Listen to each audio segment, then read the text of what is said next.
Assalamualaikum warahmatullahi wabarakatuh. Perkenalkan, nama saya Alivia Sasabila dengan nomor induk mahasiswa 12130200017 dari semester 3 kelas A Program Studi Hukum Ekonomi Syariah. Pada kesempatan kali ini saya akan mereview materi perkuliahan yang ditujukan untuk memenuhi nilai ujian tengah semester mata kuliah Politik Hukum Ekonomi Syariah. Mata kuliah Politik Hukum Ekonomi Syariah ini diampu oleh dua dosen.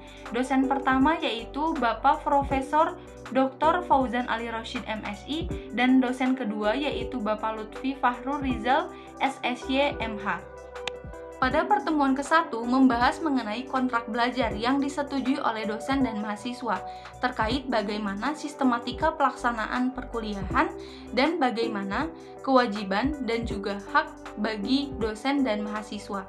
Sistematika pelaksanaan perkuliahannya dilakukan secara online dan offline, serta aspek penilaiannya didasarkan kepada kehadiran mahasiswa, ujian tengah semester, ujian akhir semester, dan tugas-tugas lainnya yang harus dipenuhi oleh setiap mahasiswa.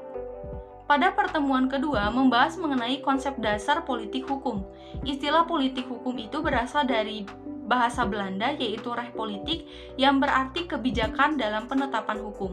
Menurut Padmo Warjono, politik hukum didefinisikan sebagai ius constituendum, yang berarti politik itu merupakan harapan atau cita-cita dari sebuah hukum yang ideal pada suatu bangsa. Dalam politik hukum, ruang lingkupnya terdiri dari perumusan nilai dan aspirasi yang terkadang menyebabkan suatu perdebatan dalam pembentukan perundang-undangan, penentuan faktor-faktor dan pelaksanaan politik hukum tersebut.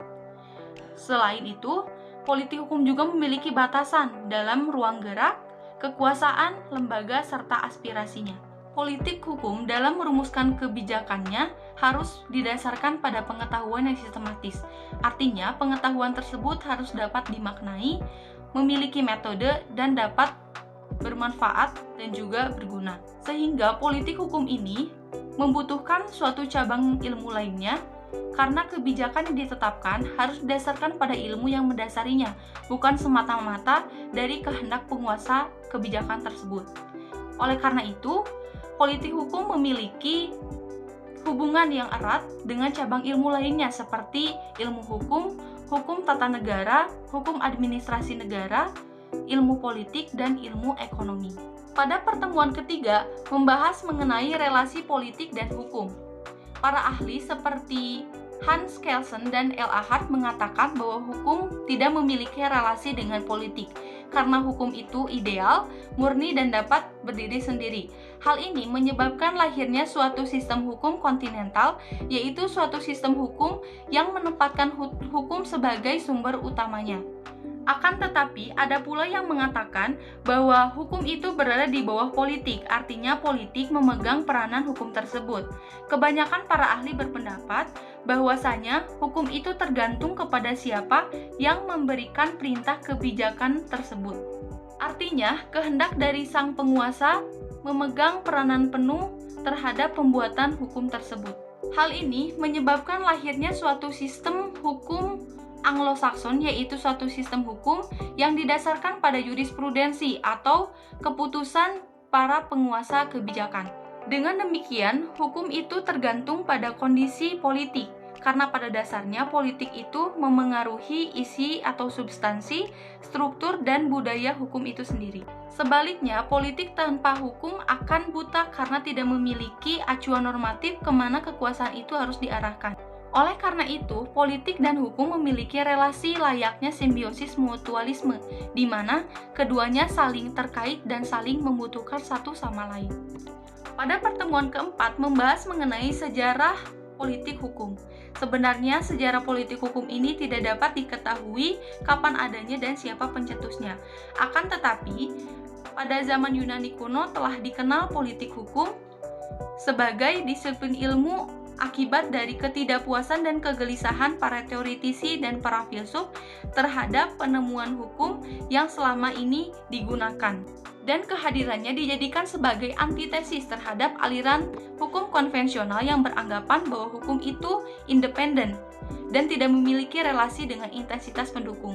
Padahal hal tersebut jelas-jelas salah, karena jika hukum itu tidak memiliki relasi dengan intensitas pendukung, maka akan tertinggal oleh perkembangan dinamika masyarakat yang semakin pesat, karena permasalahan juga akan semakin kompleks. Hal ini didasarkan pada perang saudara yang terjadi di Amerika pada tahun 1935. Sejarah politik hukum ini terbagi menjadi dua cara, yaitu secara implisit dan secara eksplisit. Secara implisit, politik hukum ini dicetuskan oleh von Apeldoorn, tetapi belum secara jelas. Oleh karena itu, dibuktikan oleh Purnomo bahwa politik hukum itu telah ada sejak zaman Apeldoorn, yang dilihat dari sisi kesenian dan keterampilan. Kemudian, secara eksplisit, politik hukum itu telah ada sejak lama, secara jelas termaktub di dalam buku yang diciptakan oleh Supomo pada tahun 1974 yang berjudul Soal-soal Politik Hukum Terhadap Pembangunan Negara Indonesia. Pada pertemuan kelima membahas mengenai politik hukum Islam. Politik hukum Islam dikenal dengan istilah Asyasa Asyariyah yang merupakan implementasi dari Al-Maslahah Al-Mursalah untuk mengatur kesejahteraan umat manusia melalui ketentuan yang tidak bertentangan dengan agama. Menurut Ibnu Taimiyah, politik dan hukum tidak dapat dipisahkan satu sama lain, sama halnya dengan hubungan antara negara dan agama. Dalam politik hukum Islam, penetapan kebijakan harus didasarkan pada kosmopolitanisme, yaitu harus menjaga keadilan secara umum, memandang manusia sebagai individu yang merdeka tanpa mendiskriminasinya, dan menetapkan hukum yang baik. Kemudian, harus didasarkan pada doktrin kekhalifahan, yaitu mengembalikan solusi dalam penetapan hukum kepada Al-Quran dan hadis. Didasarkan pula pada institusi negara, artinya di dalam penetapan kebijakan tersebut harus ada kerjasama di antara pemerintah, pembuat aturan, dan masyarakat. Selain itu, penguasa yang menjadi penentu kebijakan harus memiliki kepemimpinan yang adil, amanah, dan dapat menjadi pelindung atau waliyah bagi umatnya. Pelaksanaan politik hukum Islam ini didasarkan pada asas dan prinsip di dalam hukum Islam. Pada pertemuan ke-6 membahas mengenai sifat hukum sebagai objek kajian politik hukum yang terdiri dari sifat fakultif, imperatif, dan represif. Fakultif artinya hukum memiliki sifat yang dominan untuk mengatur setiap tingkah laku masyarakat melalui perintah dan larangan, tetapi secara a priori hukum tersebut tidak mengikat dan tidak wajib untuk ditaati. Oleh karena itu, di dalam keadaan konkret, hukum ini dapat dikesampingkan oleh perjanjian atau persetujuan yang telah disepakati oleh berbagai pihak. Kemudian sifat imperatif, yaitu hukum memiliki sifat yang memaksa dan di dalam keadaan konkret, hukum itu harus ditaati oleh setiap masyarakat. Sifat hukum imperatif ini memiliki tingkatan yang lebih tinggi dari sifat hukum fakultif, karena apabila hukum itu hanya digunakan untuk mengatur perilaku manusia tanpa mengikatnya, maka cita-cita hukum tidak akan dapat tercapai. Oleh karena itu, sifat imperatif ini memiliki tujuan agar setiap masyarakat dapat mentaati peraturan yang berisi perintah atau larangan, agar tercapainya cita-cita hukum, salah satunya terciptanya kesejahteraan dan keadilan. Sifat imperatif ini berlaku bagi seluruh pihak, meskipun para pihak tersebut telah mengatur sendiri hubungan dan peraturannya. Selanjutnya, sifat represif, artinya hukum memiliki sifat sebagai alat bagi penguasa dalam mempertahankan kekuasaannya.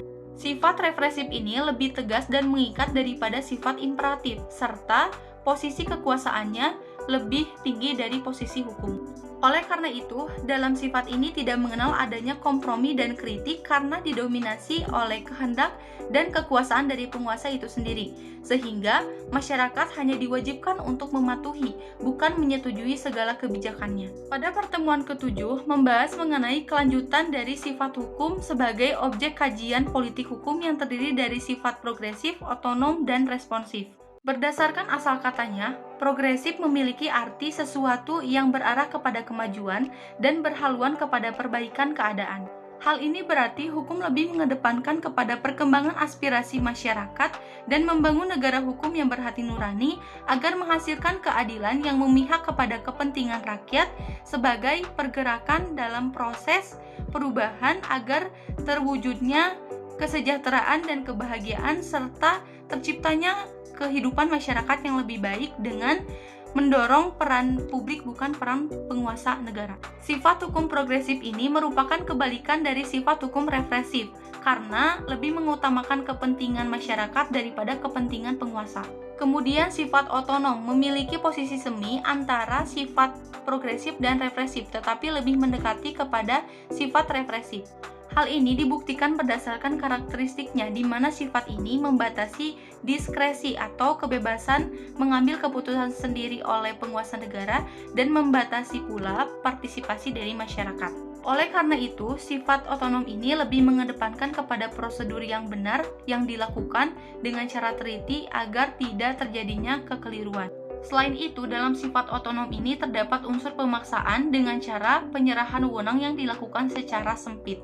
Kemudian yang terakhir adalah sifat hukum responsif, memiliki posisi di bawah asas hukum dan kebijakan dengan menghindari adanya pemaksaan. Dalam sifat responsif ini, diskresi atau kebebasan mengambil keputusan sendiri diperluas untuk menciptakan keadilan yang substantif. Sekian yang dapat saya sampaikan. Mohon maaf atas segala kekurangan dan kesalahan. Terima kasih atas perhatiannya.